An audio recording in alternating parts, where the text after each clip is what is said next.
you guys! Welcome back to my channel. My name is Ellen, and in today's video I'm going to talk about the 5 main lessons that I've learned walking the first 100 kilometers of my Camino. If you stay till the end, there's going to be a little bonus, a little life lesson that I think this Camino will be packed with. So stay till the end to learn the bonus. But the first thing is about packing and the backpack weight that you carry with you. Everything that you hear and learn and read about Camino packing is go as light as possible and take about 10% of your body weight. So I practiced with the backpack. I walked with about 5 kilograms before, so I practiced with that weight. But if you add some lunch, if you add some water, if you add probably a little more bars, energy bars and protein bars than you need, you're gonna end up with about 2 extra kilograms. So I left with 6.8 kilograms, which is about 14 pounds. So that was more than I had practiced with, which actually on the first days was kind of fine. Which brings me to the next point. You adjust to walking every single day. You may have in your practice, in your training, if you watch my, you'll probably be there. If you watch my how I'm training for the Camino video, you will see that I've practiced with some layers, with some weight, and with walking 2 days in a row. But of course, once you leave, it's actually walking every single day, and you might take a rest day. But you adjust to walking, and you adjust to walking every day. Again, I had learned before that people suggest you only walk less than 20 kilometers a day on the first week, just to get your body adjusted to the weight, to the rhythm, to walking every single day. And that's what I did. I started pretty slow because I actually just went to my parents' place, who live along the Camino that I walked, and I stayed there. So that was a very short trip on the first day, which helped me adjust to the backpack weight, which made it not as heavy as I was expecting it when I was weighing it with my hand scale at home. I was like, shit, it's too heavy. But it you know, your body adjusts to things. And that was like day 1, you adjust to the weight. Day 2 was a bit longer, and day 3, I think I was around those 20 kilometers, or I walked around those 20 kilometers, and you adjust. Like the first couple of days, you're still getting used to the backpack again, even if you've practiced with it, because you took at least a week off before leaving, and then you have to adjust to the backpack again, because I don't know, it starts to feel weird after day 3 more or less, and then your feet start talking and they're not as happy to be in those shoes the whole day, to be sweating all day, to be rubbing into things. Like you have to basically test your socks on the Camino. You can test before by walking some distances and 2 days in a row, but once you walk an entire week with the same shoes, the same backpack and the same socks, you will learn what works and what doesn't. And I remember day 3 I arrived and I was dead. I literally stumbled into town. I had to get to this church just because it was like my mental endpoint. And then I went to my sleeping place, and my feet were just like, oh my god, no, please get other socks because these are not gonna work. I had made the mistake of using synthetic socks. They were double layered, which I thought was gonna solve or at least balance out the fact that they were synthetic, but no way. So I got wool socks, just simple, plain wool socks, not even merino, and they were so much better for my feet for the next couple of days. So if someone tells you to get merino socks or even just wool socks, please do. And I might have to update my opinion on this once I've done 200 and more kilometers, but still, even now, just those socks are never gonna see my feet again. Or my feet are never gonna have to see those socks again, okay? So those are out. So you adjust to walking. The first couple of days you're struggling with the backpack, then you're struggling with your feet, and my last day, which in this week was the longest, in total I did 30 kilometers because I had to walk home from the station as well, and I was doing a little city trip in the last city that I arrived in. That was a horrible day for the first week. I'm kind of expecting, and I met people along the way who told me that you will just get used to it. You will be a walker. That will be your new identity, and you will be fine doing 20, 25, 30 in a day. which now 2025 already felt like enough. I was pretty beat when I arrived. But you adjust to it. And the backpack was like my best friend. Once I threw it back on, I was like, okay, backpack, we're friends now. But then my feet were like adjusting. And by the last day, of course, I had to go home because I had time constraints. But my feet were like recovering in a couple of days. I think after 3 days, they were still happy. They were happy again. And now they're totally fine, like about a week later. So your body just adjusts. And it's strong, and you will be able to do it. So that's one thing. If you're curious, this brings me to my third point, because I've been talking about doing this Camino and then staying at my parents, and I'm not Spanish, I don't live in Spain, so my parents don't live along the actual Spanish Camino. My parents live not too far from the Scheldt River. That brings me to my third point. The route that I walked, as you can see in the title, is called the Via Scaldea, which is literally the Scheldt route, which is an old pilgrimage route that goes from, I don't know how it's going to be on the screen, I think here, it goes all the way to, this way, it goes all the way to France. I have to mirror this in my mind's eye. So it goes all the way to France, and then you can take French pilgrim routes like the Frankigena or the Campaniensis. I'm not sure which one it is. I think it's the Frankigena to Reims, the Champagne capital, and then you can go all the way through France this way to Spain, and then walk any Camino you want from the Pyrenees. So that's the route from Ghent to Santiago. I'm not doing the whole thing, just not in one go, or at least I'm not doing the whole thing. Like I'm gonna skip big parts. But I think the third thing that I've learned is, or that I would like to invite you, if you ever do anything like this, leave from your own home.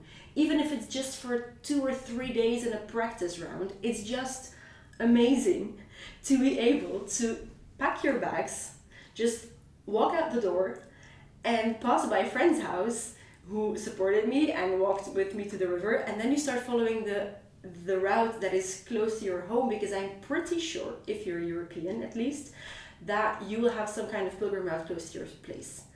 And even if you are not, even if you're coming from overseas or from further away, I think it's just fun to, even in a practice round, to do 2 or 3 days and actually sleep over at some people's places that you might know in that neighborhood, and actually walk from your home, because you will discover so many beautiful things so close to home. It's amazing. I never knew about the brick history that we have, like the brick baking history that we have in our neighborhood. I never even knew, and I walked along a little town that had this teeny tiny place honoring the brick bakers. I have no idea if that's even the right translation. Their history and how they would do it by hand, like actually make 4 in a mold, and then they would build the entire oven, bake the bricks, and then transport them along the river. And then if you walk further and you come into the next bigger town, you walk through the industrial area, you see the big company that is now making all the bricks.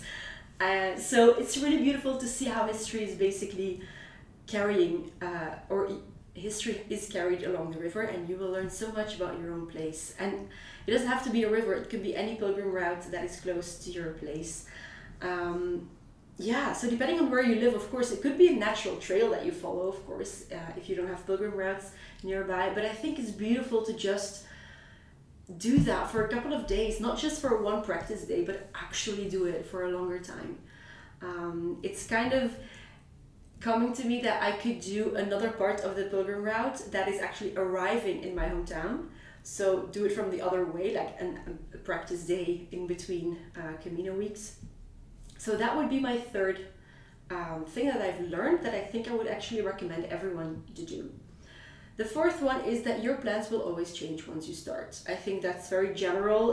It's applicable to business, it's applicable to life, it's applicable to party plans, it's applicable to walking any kind of Camino or pilgrimage. Your plans will change once you start.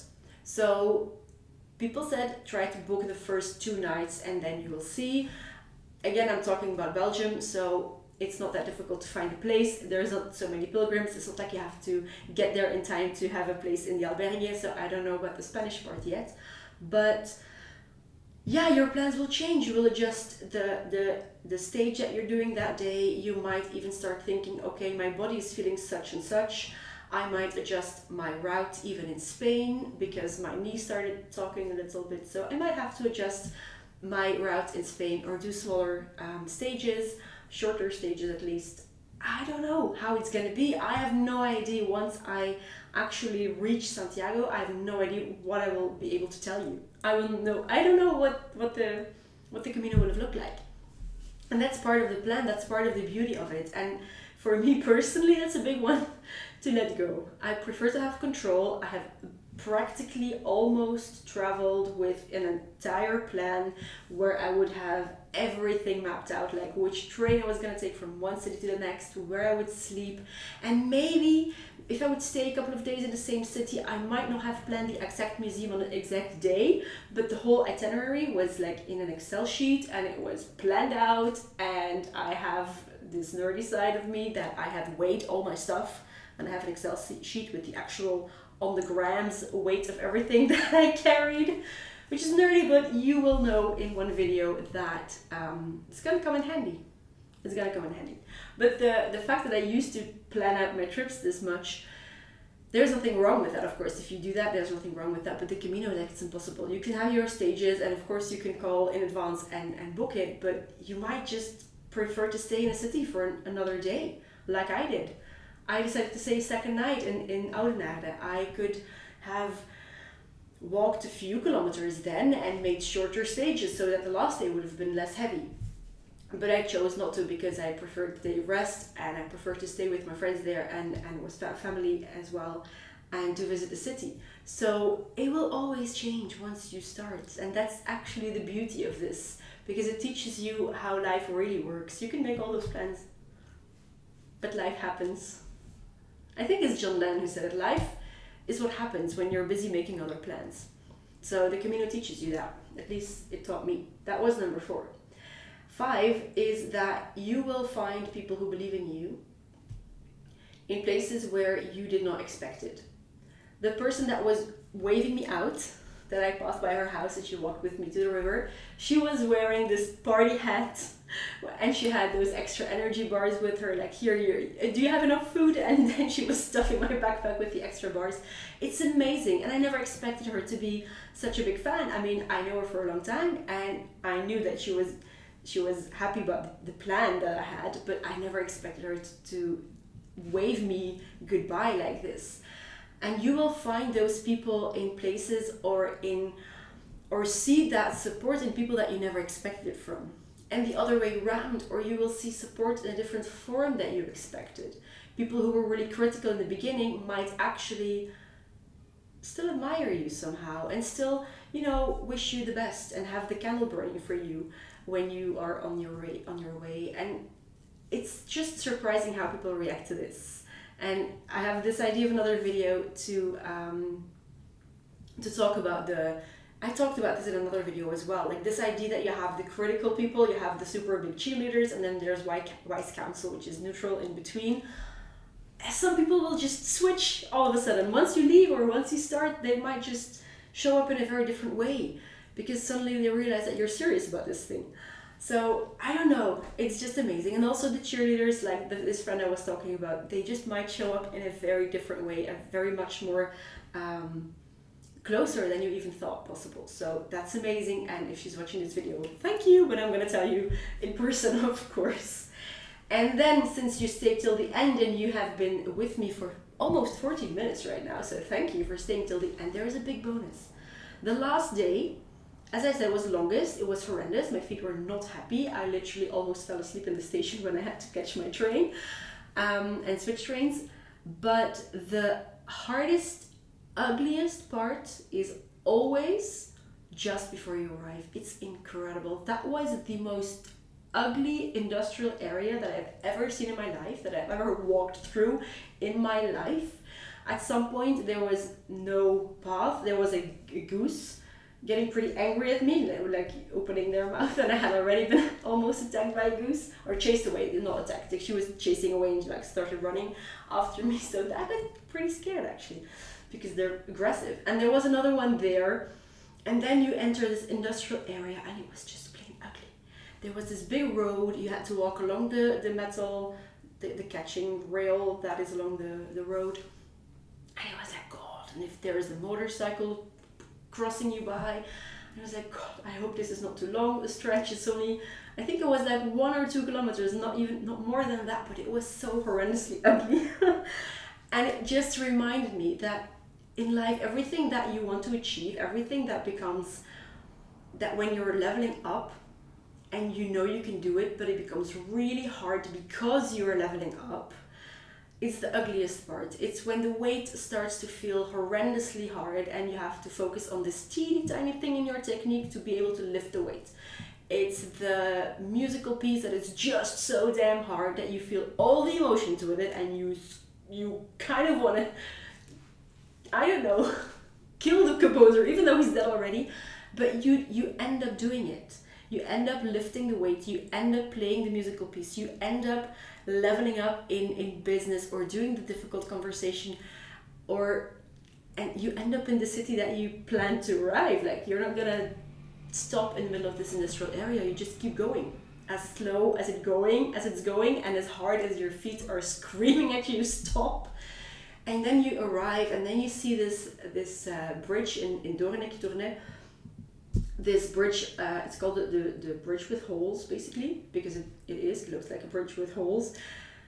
You see that bridge, and I can tell you, you have never been happier to see a bridge if you arrive there after a long day. And I'm pretty sure that there's other stages in the Spanish Camino that are famous for ugly suburbs, ugly industrial areas, and then you see this one landmark. And I'm assuming it's going to be the same with the Santiago Cathedral, that you see this one landmark and you know you're almost there. And you know you have arrived, and you know that you've leveled up and you've done it, and you've walked 100 kilometers, you've done the pilgrimage, you've arrived at your destination, and now it's time to not fall asleep on the train home. But that's the last lesson. Like, it's always the hardest, the ugliest, the moment where you think, oh my God, why am I doing this? Right before you get there, right before the gates of heaven open with the white light and the angelic singing, which of course doesn't happen, but you know what I'm talking about. You know exactly what I'm talking about. So those were the 5 lessons plus the bonus one that I've learned from the 100 kilometers. It's the backpack weight is always going to be a bit more because you have food and water. You adjust to walking much more than you think.